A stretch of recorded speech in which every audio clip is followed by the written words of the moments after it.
بسم الله الرحمن الرحیم. الحمد لله رب العالمین والصلاة والسلام على سیدنا محمد و آله الطاهرین.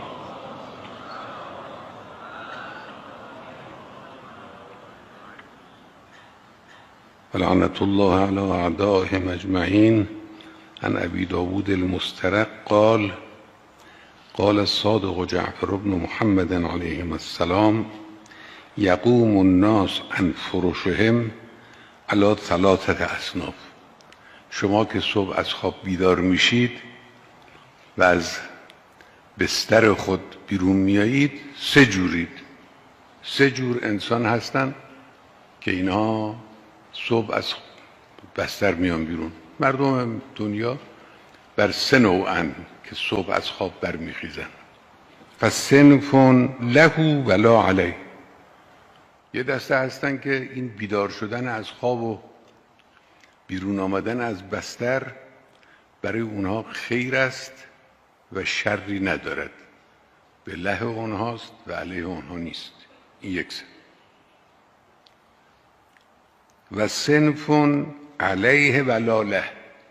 یه دسته دیگه هستن که بیرون آمدنشون از بستر علیه اونهاست و به نفعشون نیست، له اونها نیست. صنف دیگری هم هستن که و صنف لا له ولا علیه. یه دسته هم هستن که از خواب بلند میشن میان از خواب بیرون، نه له اونهاست این بیرون آمدن نه علیه اونهاست، نه له و نه علیه. سه جورن. پس فاما الصنف الذی له ولا علیه فهو الذی یقوم من منامه و یتوضأ و یصلی و یذکر الله عز وجل. این ظاهرا از ادامه حدیث اینجور فهمیده میشه که این مراد یصلی مراد صلات صبح نیست، چون اون صنف سوم را هم که لا له ولا علیه اونجا ذکر میکنه. خب نماز صبح باید بخونه، اگر نخونه که علیه هست. پس بنابراین مراد اینجا از نمازی که خونده میشود نماز صبح نیست، نماز یا نافله صبح هست یا نافله شب است. این که له ولا علیه، این بیدار شدن به نفع اوست، به ضرر او نیست. خیلی مهمه. نقل کردن از قول مرحوم آقای طباطبایی رضوان الله علیه که ایشون اوائلی که وارد نجف شده بودن با مرحوم حاج میرزا آقای قاضی تازه آشنا شده بودن. یه روز ایشون رو میبینه حاج میرزا آقای قاضی، عارف بزرگ نامدار رضوان الله تعالی علیه، در کوچه بهش میگه که پسرم اگر دنیا میخواهی نماز شب بخون، اگر آخرت میخواهی نماز شب بخون. نماز شب اینجوری تهجد برای امثال ماها که روز مشغولیم و گرفتاریم و مشکلات داریم و سر و کله با این بزن، کار با اون بکن، تو محیط زندگی سخت دیگه.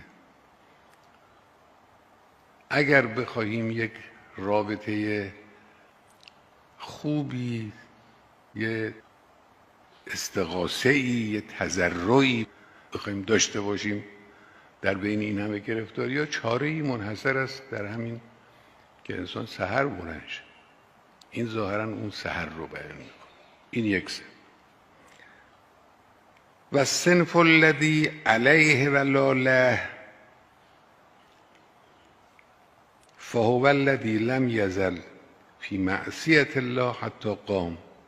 بله، در حال خواب و در بستر خواب هم با معصیت الهی، حالا معصیت‌های قلبی، جوارحی، جوانحی، مشغول تا بلند میشه. فذلک الذی علیه ولا له. این بیدار شدن به ضرر اوست، چون بیدارم که بشه اون معصیت رو ادامه میده.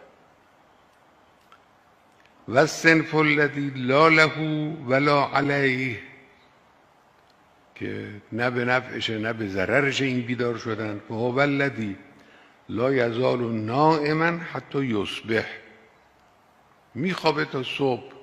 حالا صبح علی ظاهر مراد اول اذان دیگه، اول فجر صبح، اما حالا یه خود دست کم بگیریم بگیم که مثلا صبح یعنی همین بین طلوعین، مثلا این از خواب پا میشه بین طلوعین، نماز صبحش میخونه البته، اما لا له ولا علیه، یه فریضه است که بر عهده اوست، واجبه، باید به جا بیاره، اون رو به جا میاره دیگه، خیری از این بلند شدن نمیبینه. فهو الذی لا یزال نائما حتی یصبح فذلک الذی لا له ولا علیه، صفحه 430.